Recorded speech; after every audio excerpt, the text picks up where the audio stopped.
Israel সেনাদের নির্মম নির্যাতনের শিকার গাজার কয়েকশো পরিবারের মাঝে মানবিক সহায়তা ও কোরবানির পশু বিতরণে গেল ৩১ মে দুবাই হয়ে যান চট্টগ্রামের শামসুল হক ফাউন্ডেশনের ৭ সদস্য। তারা মিশরের কায়রো থেকে চলে যান গাজার রাফা সীমান্তে। বিভিন্ন বাজার ঘুরে কেনেন ৩টি উট, একটি গরু ও কয়েকটি দুম্বা। ঈদের দিন পশুগুলোকে কোরবানি করে তুলে দেন সীমান্তের আশ্রিতদের মাঝে। এতে খুশি যুদ্ধাহত দেশের নারী, পুরুষ ও বৃদ্ধরা। কোরবানি করতে পেরে ধন্যবাদ জানিয়েছেন বাংলাদেশকেও। কোরবানির ঈদে উপহার পেয়ে আমরা অনেক খুশি।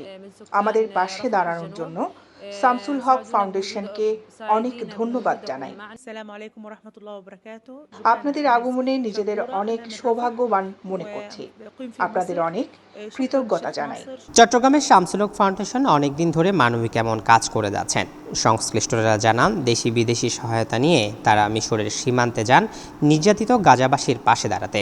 করি এই খাবারের সাথে সাথে ওদের জন্য যে চিকিৎসা সহ মানবিক কার্যক্রমগুলো চলছে, এগুলো যাতে আপনাদের দোয়া অব্যাহত থাকে। আপনারা জানেন, এই ফাউন্ডেশনের উদ্যোগে গাজায় সর্বপ্রথম মসজিদ স্থাপিত হয়েছে, একাধিক মসজিদ, এতিমখানা স্থাপিত হয়েছে আলহামদুলিল্লাহ, এবং একই সাথে গাজার ভূমিতে টয়লেট, নলকূপ সহ স্থায়ীভাবে পানির জন্য একাধিক প্রকল্প স্থাপিত হয়েছে আলহামদুলিল্লাহ।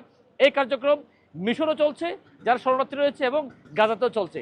আপনাদের সম্মিলিত প্রয়াসে এই কার্যক্রম সুবিস্তৃত হবে। গাজার মানুষ অত্যন্ত অসহায়, দুর্ভিক্ষ প্রচণ্ডভাবে চলছে।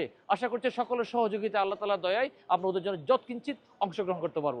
আরও কয়েকদিন ত্রাণ সামগ্রী বিতরণ করে দেশে ফিরবে দলটি। বিসমিল্লাহ, ফুড প্যাক এবং খাবার উঠে দিচ্ছি। বিসমিল্লাহ। জুলকার নাইন, দৈনিক আজাদী।